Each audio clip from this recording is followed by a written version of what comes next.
صادقآباد کے شہری نے محبت اور خدمت کی اعلیٰ مثال قائم کر دی۔ گھر میں روز پرندوں کی عالیشان دعوت کرتے ہیں، جس کی دید کے لیے شہری بھی دور دور سے دیکھنے آتے ہیں۔ اسی پر مزید دیکھتے ہیں مہر عبید اللہ کی رپورٹ۔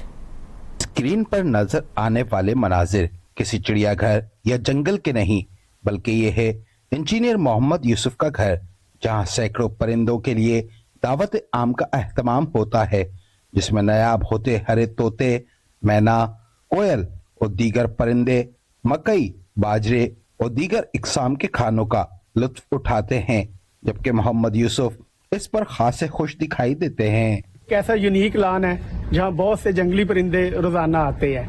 ان جنگلی پرندوں میں عام پائے جانے والے پرندے طوطا، مینا، بلبل، چڑیا وغیرہ تو ہے ہی، کچھ خاص پرندے بھی آتے ہیں۔ وہ خاص کیوں ہیں؟ کیونکہ اب وہ باہر نایاب ہوتے جا رہے ہیں، لیکن میرے پاس یہ نایاب پرندہ روزانہ درجنوں کے حساب سے آتا ہے اور آ کے خوراک کھاتا ہے۔ یہ میرے پاس کیوں آتے ہیں؟ کیونکہ پرندوں کے آنے کے لیے 3 چیزیں ضروری ہیں کہ ان کے لیے ماحول ہو، اور اس کے لیے دیکھیں میں نے اس گھر میں کتنے سارے درخت لگائے ہوئے ہیں۔ دوسرا ان کی سیفٹی ہو کہ کوئی ان کو پکڑ نہ لے، تو یہاں اس چیز کا بھی میں نے بندوبست کیا ہوا کہ کوئی ان کو نقصان نہ پہنچائے۔ تیسرا یہ ہے کہ ان کی کوئی خوراک کا بندوبست ہو۔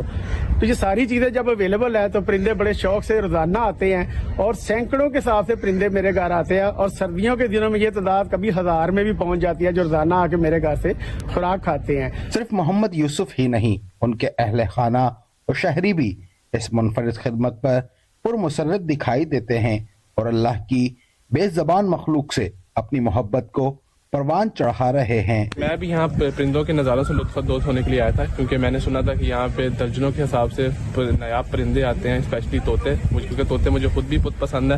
بس جب میں نے سنا میں بڑا حیران ہوا، کیونکہ موسٹلی جو ہم نے جب دیکھا ہے طوطوں کو ہم نے قید میں ہی دیکھا ہے، پر یہاں آ کے ہم نے دیکھا کہ یہاں تو آزاد طوطے آ رہے ہیں، آ کے ناشتہ کر رہے ہیں، کھانا کھا رہے ہیں۔ ہم نے ان کے ساتھ خود بیٹھ کے بھی ناشتہ کیا اور اس نظارے سے لطف اندوز ہوئے۔ پہلے ہم نے طوطوں اور چڑیوں کو چڑیا گھر میں قید دیکھا ہے، آج ہم نے اتنی زیادہ تعداد میں طوطوں اور چڑیوں کو آزاد دیکھ کر دل کو بہت خوشی محسوس ہوئی ہے۔ جیسے ہی ہم ان کے پاس گئے وہ پھوٹ سے اٹھ گئے۔